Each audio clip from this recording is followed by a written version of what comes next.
Good evening नमस्कार। म सन्तोष सुवेदी। सदा जस्तै आज पनि म तपाईँहरूको बिचमा कक्षा 12को कम्पलसरी इङ्ग्लिसको द हेरिटेज अफ वर्ड्स भन्ने पुस्तकबाट एउटा सानो भिडियो लिएर आएको छु। मलाई आशा छ मेरो यो सानो प्रयासले कक्षा 12मा अध्ययनरत विद्यार्थीहरूलाई यो कविता बुझ्न, आज छलफल गरेको विषयवस्तु सजिलोसँग बुझ्न र परीक्षाको दृष्टिकोणले तयारी गर्न समेत महत्त्वपूर्ण भूमिका खेल्नेछ। ट्राभलिङ थ्रु द डार्क यो एउटा कविता हो जसलाई विलियम स्ट्याफोर्डले लेख्नु भएको छ। अत्यन्तै मर्मस्पर्शी कविता रहेको छ। तपाईहरुलाई यस्तै भिडियोहरू मैले नियमित रूपमा प्रस्तुत गरिरहेको छु। कस्तो लाग्छ? केही सल्लाह, रचनात्मक सल्लाह सुझावहरू छन् भने पनि कृपया तपाईहरुले मलाई कमेन्ट गर्न सक्नुहुनेछ अथवा मेल गर्न सक्नुहुनेछ अथवा यो नम्बरमा सम्पर्क गरेर सुधारको निम्ति सल्लाह सुझाव दिन सक्नुहुनेछ। र यस्तै अरु भिडियोहरू, कोर्स रिलेटेड भिडियोहरू पाउनको निमित्त मेरो युट्युब च्यानल सब्स्क्राइब गर्न नबिर्सनु होला। र पिक्चर हेर्नुस्, तपाईले केही कुराहरू चाहिँ देख्न पाउनुहुनेछ। Travelling through the dark William Edgar स्ट्याफोर्डले लेख्नु भएको हो र कविता यस्तो रहेको छ। ध्यान दिएर पढ्नु होला र ध्यान दिएर सुन्न पनि म अनुरोध गरेँ। Travelling through the dark I found a deer dead on the edge of the Wilson River Road. It is usually best to roll them into the canyon. That road is narrow. To swim might make more dead. By glow of the tail light, I stumbled back of the car and stood by the heap, Ordway, a recent killing. She had stiffened already, almost cold. I dragged her off. She was large in the belly. My fingers touching her side brought me the reason. Her side was warm. Her fawn lay there waiting, a leaf still never to be born. Beside that mountain road, I hesitated. The car aimed ahead, its lurid parking lights under the hood for the steady engine. I stood in the glare of the warm exhaust turning red. Around our group I could hear the wilderness listen. I thought, hard for us all, my only swerving, then pushed her over the edge into the river. विद्यार्थी भाइ बहिनीहरू, यो कवितालाई मैले नेपालीमा बुझ्न गर्ने प्रयास गर्छु। मलाई लाग्छ यति धेरै इम्पोर्टेन्ट चाहिँ होइन, ट्रान्सलेसन गर्नु आवश्यक पनि थिएन होला। तबै पनि विद्यार्थी भाइ बहिनीहरूलाई कविता बुझ्नको निमित्त रातको अन्धकारमा कार चढेर यात्रा गर्दा मैले विल्सन नदीको किनारको सडकको छेउमा एउटा मरेको हरिण भेटे। प्राय यिनीहरूलाई खोल्सातिर धपाउनु उत्तम हुन्छ। त्यो सडक साँघुरो छ। अचानक छेउतिर मोड्दा हरिण अझ बढी मर्ला। पछाडिपट्टिको बत्तीको उज्यालोमा टेल लाइट भनेको थियो सेकेन्ड स्ट्यान्जामा। अनिश्चित पाराले हिँडेर कारको पछिल्तिर गएर थुप्रोको छेउमा उभिए। एउटा पोथी हरिण रहेछ, भर्खरै कसैले मारेको। ऊ अरो भइसकेकी थिए, यसको मतलब मरिसकेकी थिए। झन्डै चिसो भइसकेकी थिए। मैले बल गरेर उसलाई छेउतिर घिचाएँ। उसको पेटको भाग ठुलो थियो। उसको ढाड छुने मेरा औँलाहरूले मेरो मनमा एउटा विचार ल्यायो। उसको ढाड तातो थियो। उसका पाठाहरू गर्भभित्र प्रतीक्षा गरेर बसिरहेका थिए। अझै जिउँदै थिए, तर कहिले पनि नजन्मिने स्थितिमा थिए। म अल्लमल्ल परेँ। त्यो पहाडको काखमा बसेँ। तलतिर फर्काएको गाडी रोक्दा बाल्ने बत्ती कारले अगाडितिर लक्ष्य गरेको थियो। इन्जिन ढाक्ने हुड मुनतिर सन्तुलित इन्जिन मधुर स्वरमा आनन्द व्यक्त गर्दै थियो। म बत्तीले रातो पारेको तातो धुवामा उभिराखेँ। हाम्रो समूहको वरपर निर्जन प्रदेशले केही सुनिराखेको मैले महसुस गरेँ। हामी सबैको लागि मैले खुब विचार गरेँ। मैले झट्ट हरिणलाई पल्टाएँ। त्यसपछि छेउबाट नदीमा धकेले। अब म यो पोएमलाई स्ट्यान्जा वाइज एनालाइसिस गर्छु। विद्यार्थी भाइ बहिनीहरूलाई पेजको अन्तमा प्रत्येक पेजको अन्तमा स्क्रिनसट गरेर राख्न पनि मैले जानकारी गराएँ, जसले तपाईँहरूलाई अफलाइन मोडमा पढ्न सहयोग पुग्नेछ। Let's go with the slides. William Stafford's Traveling Through the Dark examines the killing of a pregnant doe by a hit and run driver, a subject that would not doubt be treated sentimentally by a leisure poet. One of nature's exquisite creatures has been slaughtered and callously left on the road, unburied, unmourned, potentially to cause future accidents. Stafford thankfully avoids the maudlin trap of this topic by presenting the poem's events objectively, with an almost reporter like, semi detached eye. His attitude towards this common tragedy is sadness but also resignation. The repetition of the title in the opening phrases states the narrator's literal experience but suggests much more. It conveys the condition of the accident. The road, death is fresh. So the driver who had hit the deer was presumably also driving in the dark. And because nothing was done about the accident, for the sake of the deer or the safety of others, the driver's inaction suggests moral darkness. The darkness also suggests the narrator's confusion about what to do with the deer. Traveling through the dark also symbolizes the spiritual void of humankind in its insensitivity towards nature. Finally, darkness points to the final destiny of all beings, the darkness of death. This is the background of the poem. And the poem's opening line creates for the reader a false first impression. The surprising appearance of a deer, usually an occasion for happiness. However, the first word of the next line, dead, immediately reverses this impression, more so by its delay.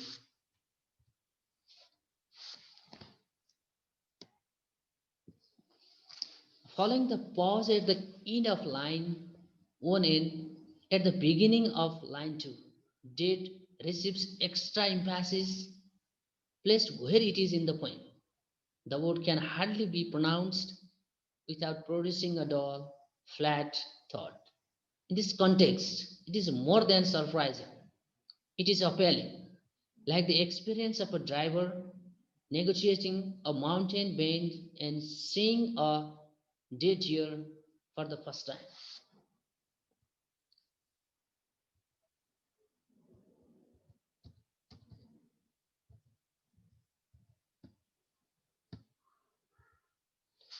Stafford's traveler quickly assesses the scene and understands its moral implication.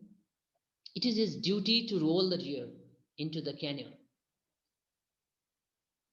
To swerve might make more dead.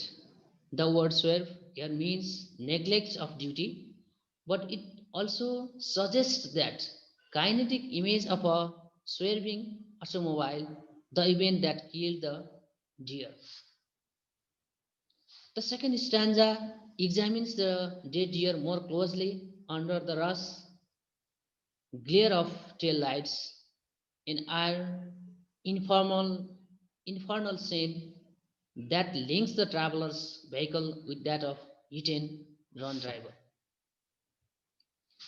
The deer is called a heap, no longer a being, a cold and stiff thing that can be dragged off.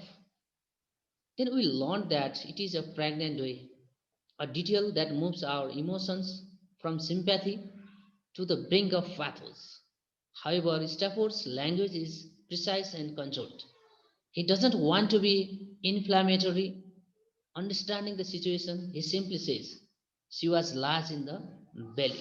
Please screenshot it. The third stanza offers an unhappy paradox. The traveler feels the dway's un- underside and hints that it is still warm. It contains a fawn waiting to be born. In death, the traveler discovers life, but not normal life that emerges from the womb into the world. For the fawn is never to be born, because the mother dew has already died. This unhappy realization causes the traveler to hesitate. His mind is pregnant as the dead dew, is filled with muddled emotion, pity, anger, frustration, and confusion about how to act. He may even wonder if the fawn can be saved, but knows all along what he must do. The reader understands from the first stanza. The traveler's agitation, therefore, may be seen as simply a moment of silence, a second prayer before performing his inescapable task. The fourth stanza draws a clear parallel between traveler's car and the dead deer. The car with its parking lights jutting forward mimics a base steering into the darkness. And like the heart of mammal, its engine fueled. The traveler stands in its warm exhaust turning red, no doubt from the glare of the tail lights, but also from heated emotions pumping blood to his face. The red glow, moreover, cannot help but suggest the deer's blood. The traveler senses the wilderness, witnessing and perhaps censoring the drama of our group, the dead deer, the fawn never to be born, the car only mechanically alive in himself. In the final couplet, the traveler thinks hard for us all, not just for the group, but for every being in creation, for all who suffer and face death, a natural prayer brought on by the moment. The pause was his only swell. He says nothing more could be done. Finally, he pushes the deer into the river, the deer into the river. A shock even though the poem has prepared us for it. The reader has known from the beginning that this is what the traveler will do to save more lives. But this knowledge cannot eliminate a feeling of helplessness nor a sense of waste. Stafford's poem might have worked the reader into a frenzy of hate for the hit and run driver, but traveling to the dark is not about heartache, hatred. It is about the sadness. It is about the sadness that accompanies each traveler on the longer journey of life and toward the inevitability of death. So that when we encounter a misfortune on the road, we hesitate before we move on. Stafford's somber sense is a small tragedy, but in his simplicity, in his directness without swerving, he creates a metaphor for life.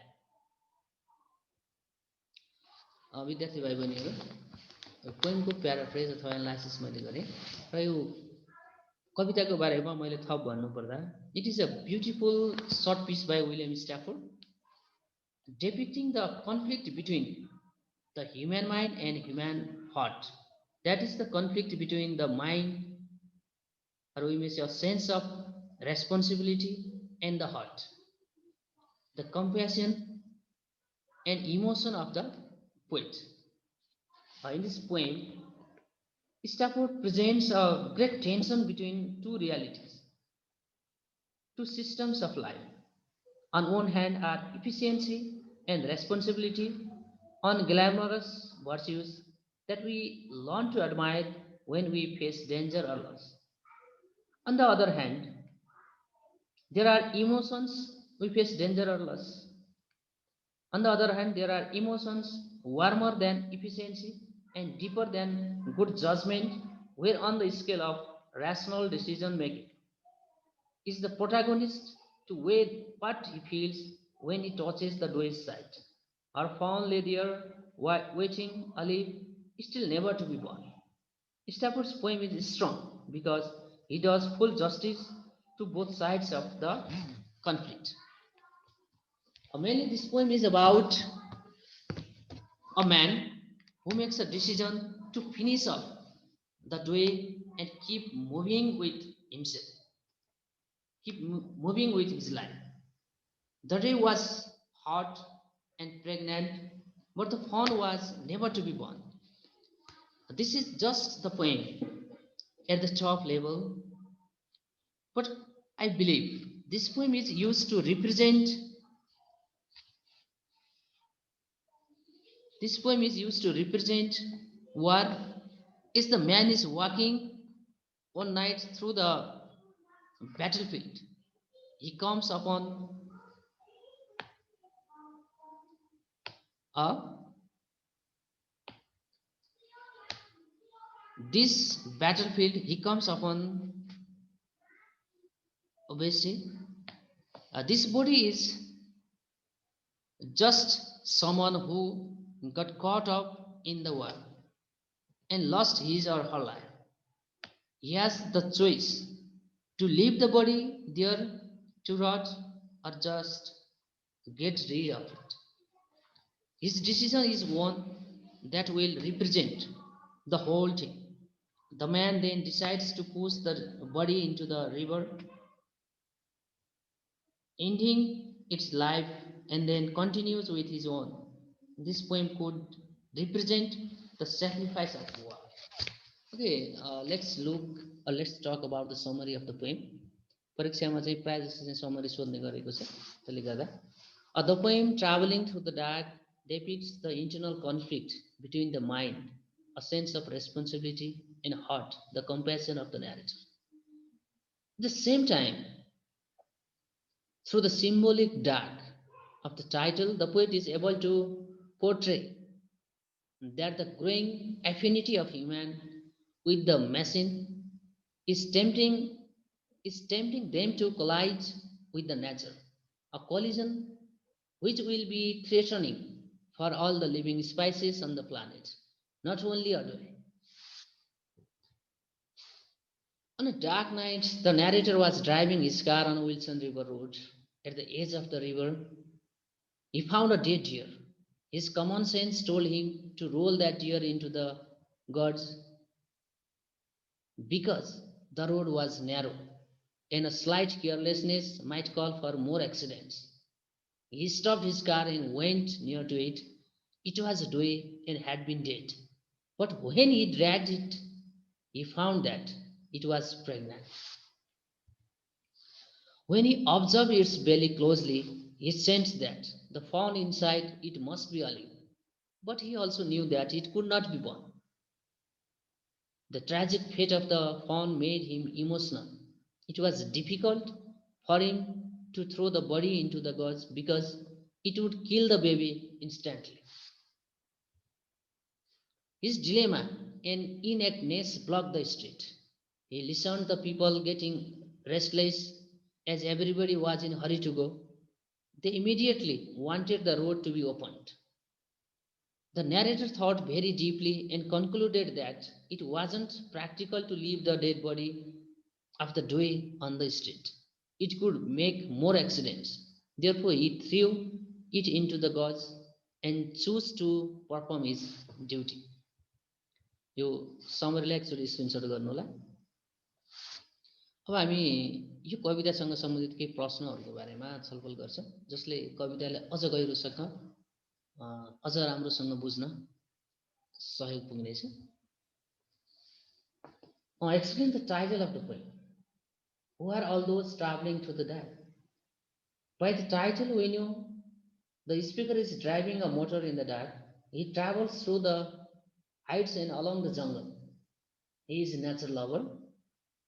They are all natural lovers and the naturalists who travel through the dark. The road is narrow. It indicates that the speaker is in the jungle by the side of the river, not in a highway. The next question. So, how the action develops stanza by stanza? The poem has five stanzas, and each stanza is interrelated. In the first stanza, the speaker finds a dead deer on the way and pulls it to the side. In the second stanza, he gets down the car and sees a deer killed immediately. It is stiff and cold. He pulls it off.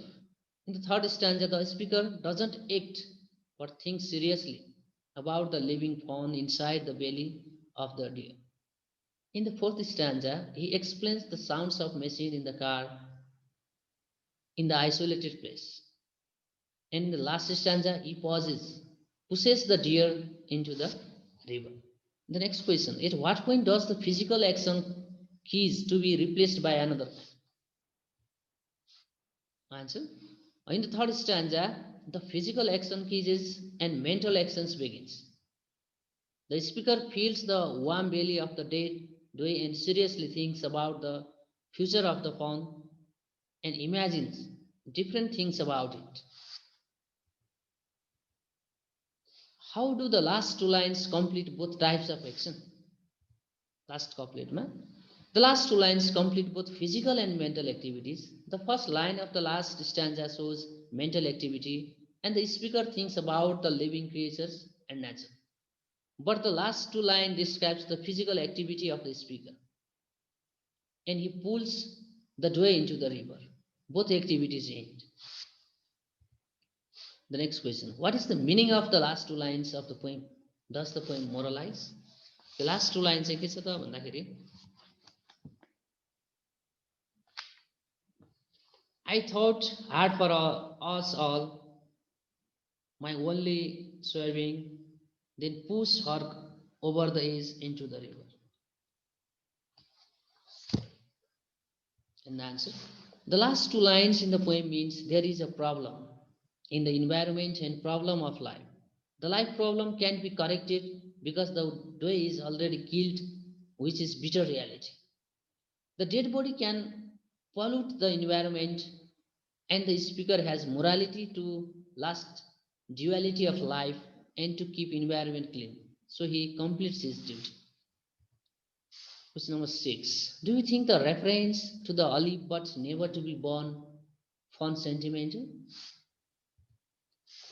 Yes, of course. The poet tries to make the poem sentimental and he opens the reality of the life of the fawn. They are made but dead without birth in the earth. It is bitter reality. You may ask, explain the meaning of the word swerve in line 4 and line 17. Does the speaker swerve?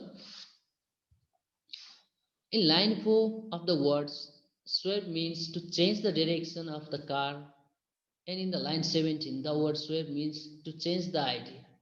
In line 4, the speaker doesn't move or change the direction of his car because it makes the condition of deer worse. And in line 17, he changes his mind and pushes the deer into the river instead of thinking about the fawn's fate. Stanza 4 is the break in the narrative. How do you explain its significance in the poem? From first stanza to third stanza, the speaker describes the condition if deer and its fawn's fate, but immediately in the fourth stanza, the writer changes the subject and describes his situation. It is important because there is a part of life that they should continue their journey. The break occurs because the poem moves from physical description to the mental state of the poet. He changes his mind and decides to push the dead deer into the river. What is the tone of the poem? Is it ironical, sympathetic, and indifferent? The tone of the poem is ironical. At first, the poet shows sympathy on the fawns, but at last he ends the life of the fawn. The poet seems nature lover but kills the doe and its unborn kid. The reader shows love to the fawn but not to the doe. So, in conclusion, the poem has ironical tone, although there is sympathy on fawn. विद्यार्थी भाइ बहिनीहरू मेरो यो सानो प्रयास यदि तपाईँहरूलाई सार्थक लाग्छ भने please don't forget to subscribe my channel for more videos for this time thank you very much